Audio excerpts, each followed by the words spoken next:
Just give us a minute while we confirm that the streaming is working properly.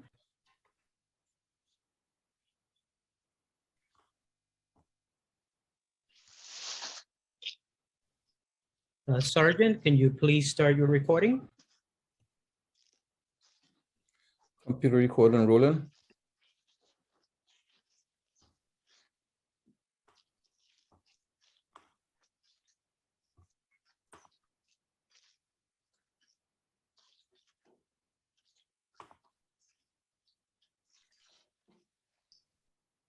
The recording to the cloud is rolling and the backup recording is working properly. Good morning. Welcome to the New York City Council's remote subcommittee hearing on landmarks, public sightings, and dispositions. Everyone, please turn on your video at this time. Silence all electronic devices. All written testimony can be submitted to landusetestimony@council.nyc.gov. Again, that is landusetestimony@council.nyc.gov. Thank you. Chairman Riley, we are ready to begin. Good morning. I am Councilmember Kevin Riley, Chair of the Subcommittee on Landmarks, Public Sightings, and Dispositions. I am joined today by my colleagues, Councilmember Koo, Councilmember Miller, and Councilmember Traeger. We will begin with votes on two projects laid over from our last meeting.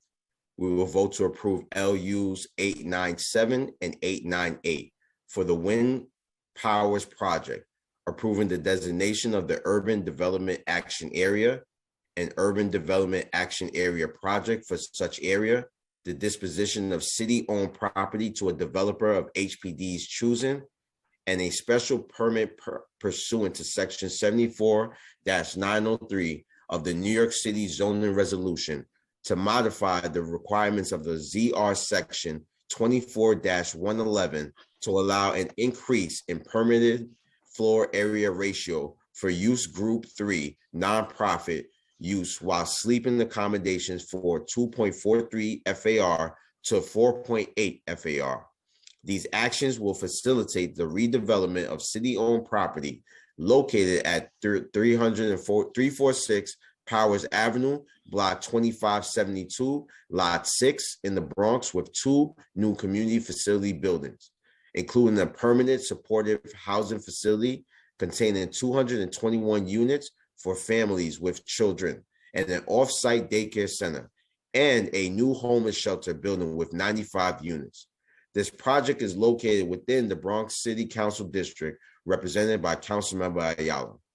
We will also approve LU number 881 related to the Las Raíces project submitted by HPD pursuant to Section 197-C of the New York City Charter. This application requests approval of the disposition of city-owned property located at 303 East 102nd Street, Block 1674, Lot 104. Also 338 East 117th Street, Block 1688, Lot 34. 505-507 East 118th Street, Block 1815, Lots 5 and 6. 1761-1763 Park Avenue, Block 1771, Lots 1 and 2.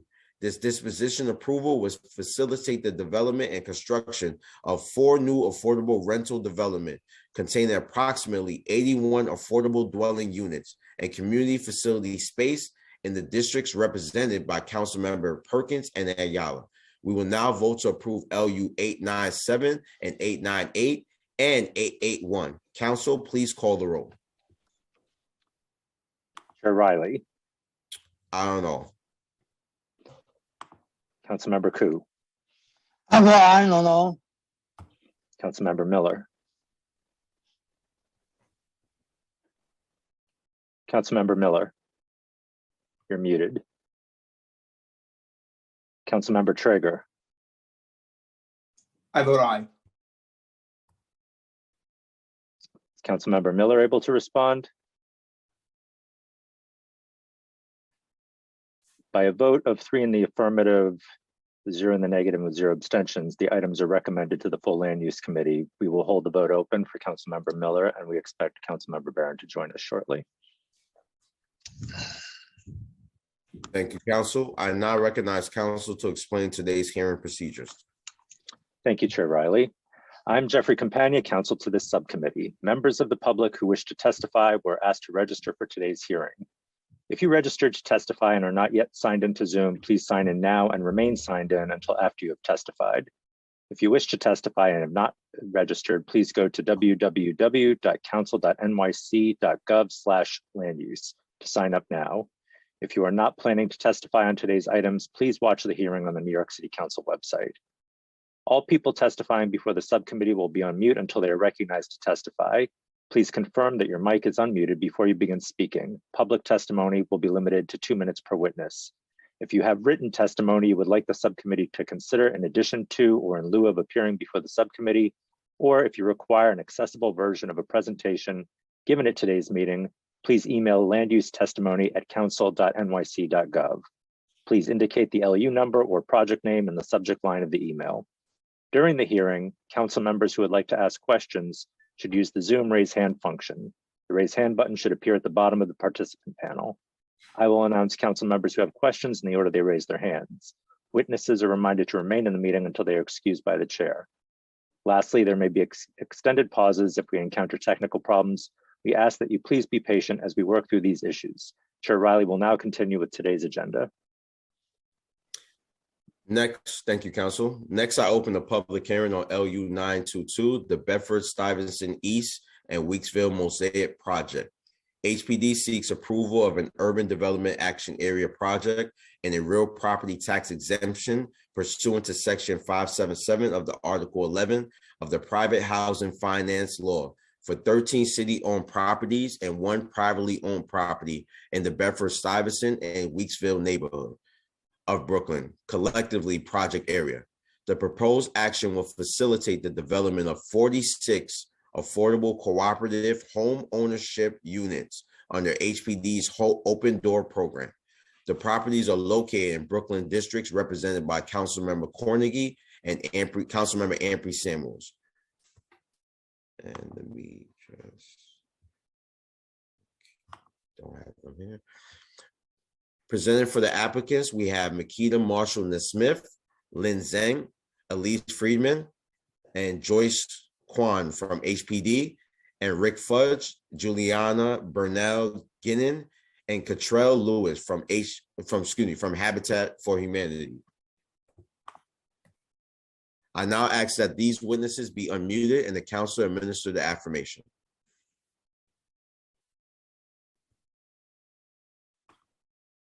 We'll wait a minute for all the witnesses to come on screen and to unmute themselves.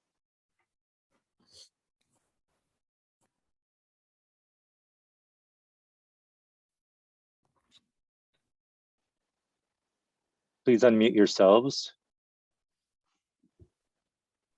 Please raise your right hands and one by one state your names. I, Makita Marshall Nesmith, I, Lynn Zhang. I, Alice Friedman. I, Juliana Bernal Guinan. I, Richard Fudge. You affirm to tell the truth, the whole truth, and nothing but the truth in your testimony before this subcommittee and in answer to all council member questions? yes, I do. I do. I do. Thank you. You may begin your presentation.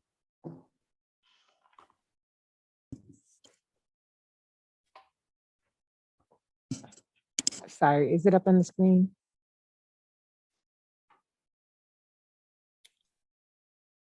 Thank you. Okay. Thank you. Good morning. My name is Makita Marshall Nesmith, and I'm a Brooklyn planner from New York City Department of Housing Preservation and Development. And I am here to talk to you today about Mosaic, also known as Bed-Stuy East and Weeksville Mosaic. Next slide, please. Mosaic is an accelerated UDAP project comprised of small scattered sites currently on vacant, underutilized lots. Habitat for Humanity is the project sponsor. Habitat was designated through the NIHOP NCP RFP released in 2016. The goal of this RFP was to develop some of our most difficult sites, smaller and or irregular lots, some of which are infill. This project will create attractive contextual infill buildings that will beautify the blocks by filling in the gaps. These sites will further the security and safety of the neighborhoods and improve the overall streetscape. Mosaic is a part of a larger scattered site project, Bed-Stuy East in Weeksville. Mosaic is an HPD open door project comprised of all co-op home ownership units and will be included in the Interborough Community Land Trust. This project spans community districts 3, 8, and 16 and is located in council districts 41 and 36. I will now introduce Rick Fudge, who is a project manager from Habitat, to further describe this project. Hello, this is Rick. We can move on to the next slide, please. So Habitat for Humanity New York City and Westchester is a nonprofit affordable housing developer working in the 5 boroughs in Westchester County. We focus on homeownership for first-time home buyers who contribute sweat equity by working on construction sites in limited capacities or in our office. We work on a variety of projects, including multifamily new construction, single-family new construction, as well as the rehabilitation and preservation of existing homes. And here are a few of our recent featured projects. Can you go on to the next slide, please? The Mosaic project is a scattered site project located in the Bedford-Stuyvesant, Weeksville, and Brownsville neighborhoods.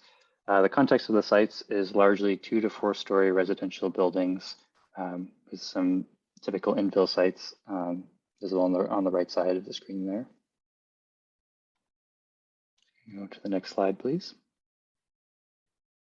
There are 14 sites total, 13 of which are currently city-owned, and 1 of which is privately owned by Habitat already, 249 Hart Street. The buildings will range in size from 2 to 4 units, with units ranging from 1 to 3 bedrooms. As Makita mentioned, they will be cooperatives. There will be 46 units total, grouped into 2 cooperatives by geographic proximity, with some sample renderings of the building types on the right. Next slide, please. The apartments will range from 1 to 3 bedrooms, weighted towards the larger sizes, with about 82% of units being 2 and 3 bedrooms. Estimated sales prices will range from $210,000 to $310,000, which represents a discount to market of about 48 to 80% of market price, depending on the location. Next slide, please. The buildings will be placed on the Interborough Community Land Trust, which is a nonprofit community-based organization created to ensure the stewardship of permanently affordable housing. The way it works is that the co-op will own the buildings and the Community Land Trust will own the land with a ground lease between the two. The homes on the CLT will have resale price restrictions that will keep the homes affordable for generations. In exchange, the CLT supports homeowners with financial counseling, direct financial support if necessary, and property tax exemptions, among other benefits. And CLT homes across the country have been shown to experience lower rates of foreclosure and increased stability relative to non-CLT homes. Next slide, please. We expect to close on our construction loan in early next year, with construction beginning immediately afterwards. We anticipate about a 30-month construction period. We'll begin homebuyer selection about 6 months before construction ends, with homebuyer closings beginning right after construction ends. We expect project closeout to occur early 2025. Next slide, please. So in summary, Mosaic is being developed by a mission-driven development partner with long-standing experience working with the city. There will be 46 affordable homeownership units developed on vacant, underutilized city and privately owned land. More than 80% of the total units are 2 to 3 bedroom family size units. They will be available to individuals and families from a range of incomes up to about 90% AMI. They're being designed as contextual buildings that reflect the scale and materiality of the surrounding areas. Amenities will include washers and dryers in the units, rear yard access, as well as energy efficient design that will lower utility costs. And they'll be placed within a cooperative structure and on the Interborough Community Land Trust to ensure long-term affordability. Thank you.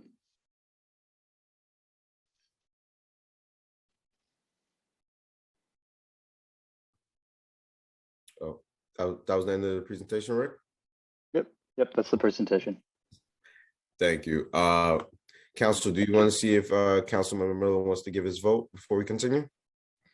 Councilmember Miller, we missed your vote on LUs 897, 898, and 881. If you would like to cast your vote now. Vote aye. Thank you. Vote stands at 4 in the affirmative, 0 in the negative, and with 0 abstentions, and remains open. Thank you. Thank you, Councilor. And thank you to the applicant panel. I just have 2 questions. It seems like a real beautiful project. My wife's family is from Bed-Stuy, so I'm really happy that we're talking about home ownership and cooperative opportunities for the community. Just real quick, how do the projected sale prices of these units compared to the market rate condos or co-ops in the area? So they, depending on the particular site and neighborhood, they are, the estimated sales prices will come in at 48 to 80% of market rate prices. Okay. And was there any consideration for including ground floor commercial or community facility spaces in any of the sites being developed? I don't believe so. Juliana, would you like to weigh in on this? Sure. Due to the size of the buildings, we wanted to prioritize the number of units, residential units in the building. So we focused on only residential units in these buildings, no commercial or community. Okay. All right. Well, thank you so much for your testimony. I don't see any council member with any questions. So this panel may be excused. Thank you, and you enjoy the rest of your week. Thank you. Thank you.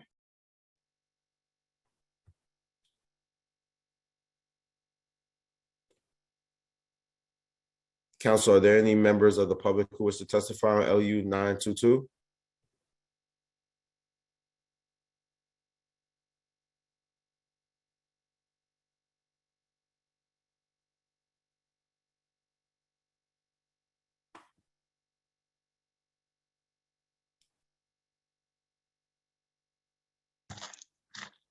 Councilmember Riley?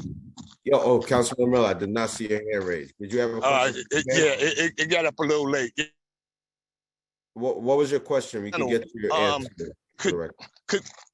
Could someone speak to the long-term affordability as it relates to the land trust and what that looks like, how that would work? Okay. Well, we will get your question over. Oh, there you go. Rick, all right, Councilmember Miller, can you repeat your question again for Rick? Yep. The question is related to the long-term affordability as it relates to the land trust, how that procedure would work and the impact on communities as it move forward. So the homes will be a ground lease that lasts for 99 years, and it can be renewed. And as part of the ground lease, there are resale price restrictions. So whatever the initial price is that the home buyer purchases at, the allowable resale price increases by 2% compounding year by year. And it can be up to that maximum price. A maximum price of what? So 2% per year after how many years? Each year. So whatever the initial sales price is, the maximum resale price moving forward increases by 2% every year, compounding. And is there a point for which is there a limit to which, say for instance, can you sell the house before 5 or 10 years? The ground lease doesn't restrict when that can happen. Okay, and so at that point, you can increase by 2%, 20% after 10 years, and so forth, right? And it maxes out at what? There's not a maximum. It will just increase at 2% every year. assuming that the market rate supports that price. Okay, that makes sense considering those areas are, you know, if they're coming in at 43%, those right now market rate is very high in those communities. So makes sense around affordability. Thank you. Thank you, Chair Riley. Appreciate you. No problem, Councilmember Miller. And Chair Riley, I just want to make you aware that Councilmember Barron has joined us.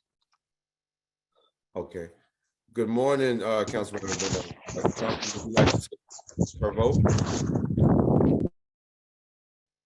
Councilmember Barron, how do you vote? Good morning. How do you vote on Wind Powers, which is 897 and 898, and Las Raíces, which is LU 881? On 897 and 898, I vote no. On land use 881, I vote aye. And is 922 also up for vote? No, we've just been hearing that item right now. Okay, thank you very much. So the vote stands at, for Las Raíces, which is LU 881, 5 in the affirmative, 0 in the negative, and 0 abstentions. And Wind Powers, which is LU's 897 and 898, is 4 in the affirmative, 1 in the negative, and 0 abstentions. Thank you, Mr. Chair. Thank you, Councilmember Barron. Council, are there any members of the public who wish to testify on LU 922?